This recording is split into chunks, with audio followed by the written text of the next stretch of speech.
Hi everyone. As you mentioned, my name is Jess Rice and I'm one of the directors at a company called JR Event Group. We are a cluster of different businesses within the hospitality industry.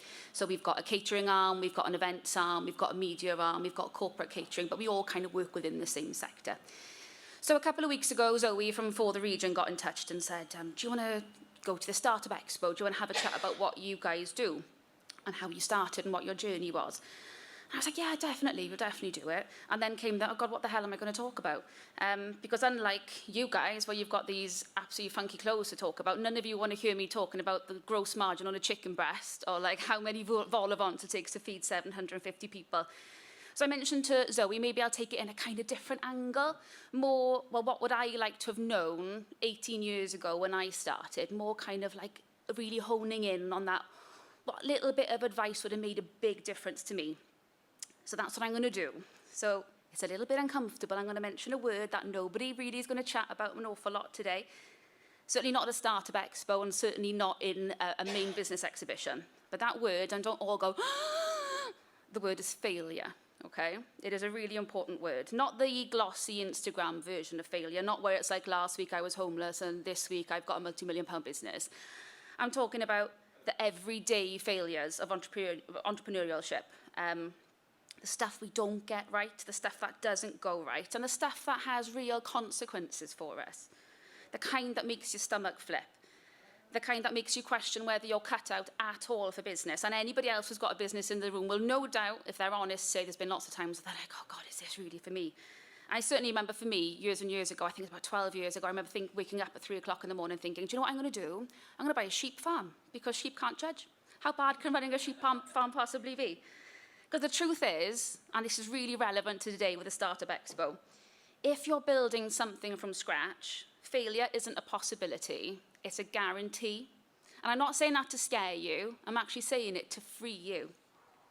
When I started 18 years ago, I had this idea that success would be linear and success would be in a straight line, and that if you work hard enough, you plan hard enough, it's definitely going to go right. But the universe kind of went, oh, it's a lovely story, Jess, but that's definitely not how business works.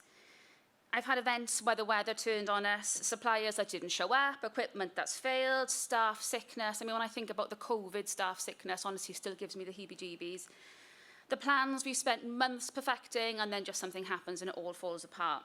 I've had moments where I felt like I was literally holding everything together with a bit of gaffer tape and a bit of sheer willpower, and sometimes the gaffer tape was probably doing the vast majority of the work, especially in those early days, which is why I wanted to mention it today. Personal failures along the way too. Decisions I made too quickly, decisions I made too slowly, procrastination. Sometimes, as a business owner, you can be the obstacle for your success without realising it. But what I wish someone had told me years ago, and what I want to share with you today, which is what I mentioned to Zoe, is that failure is not the opposite of success. It's actually the training ground for success. And if you're sitting in the room thinking, well, maybe other people can bounce back from success, but I don't, from failure, I don't think I can. Don't forget, as human beings, we're literally born to fail. If you think of a little toddler that's just jumping up and taking their first couple of steps and they fall on their bum, they don't go, do you know what, this walking thing, it's just not for me. I'm just going to bum shuffle through the next 80 years of my life. They get back up. They learn from falling down and they get back up. As human beings, it's literally what we do. If you walk around the room downstairs and if people are completely honest with you, they'll tell you they've definitely had their fair share of failures because they can't get successful without having those failures. They've learned from them. And if you look beyond the room downstairs, if you look beyond Swansea, internationally and through the ages, there's been so many failures along the way. Every successful person has probably failed far more times than what they've succeeded in their own ways. Walt Disney. Now, he had several bankrupted businesses, and he was fired lots of times. Why was he fired? Because apparently he lacked imagination. Imagine telling the person who built Disneyland that they lacked imagination. He didn't just go, nah, that's not for me. He bloody built Disneyland, right? James Dyson, 5,000 prototypes it took to get that to work. That was 5,000 times he could have just gone, nah, not going to do it. Imagine what would have happened if he hadn't. We'd all still have the little Henry. I do love Henry, but I do love a Dyson. Thomas Edison, 10,000 times it took him to invent the light bulb, and he famously said he knows 9,999 ways it definitely doesn't work. Oprah Winfrey, turned away from 12 channels over the years. She was told, you're not fit for telly. That's $3 billion Oprah Winfrey. Richard Branson, Alan Sugar, Karen Brady, Elon Musk. There's so many people who've failed far more than what they've succeeded, but they've succeeded because they outlasted the failure. And don't get me wrong, talent is obviously important, particularly when you look at the startup level. But if you get knocked down on that first hurdle and don't get back up, the talent literally means nothing at all.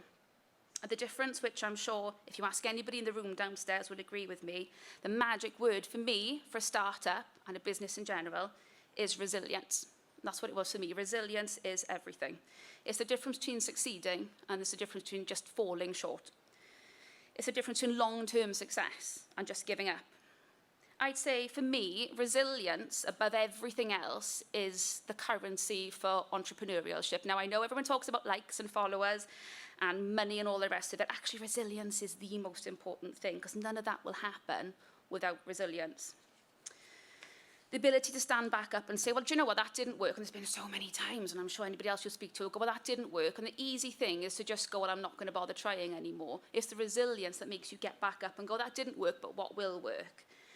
And I suppose, Anna, this is a kind of more short and sweet version. What I want to leave you guys with today, from a startup point of view, is if you're building something, a business, a brand, a dream, you're going to fail at some points, and you're going to fall short at some points, and you will get it wrong at some points. It's easy to look at successful people and think they never get anything wrong. That's absolutely not the truth at all. But it's okay to fall short. It's okay to fail. In fact, it's absolutely necessary, because that's how you're going to learn. Because every failure for me on my journey was a message. Every setback I've had, and I've had plenty of them, was an opportunity to learn. So if I can give you anything from my journey, it would be, don't fear failure, expect it, embrace it, and learn from it. And when things get hard, and believe me, if you're starting something from scratch, they're going to get hard, you're allowed to fall, but all that matters is that you get back up again. So the key message for me today is resilience is your superpower, and make sure that you're using it. That's me done.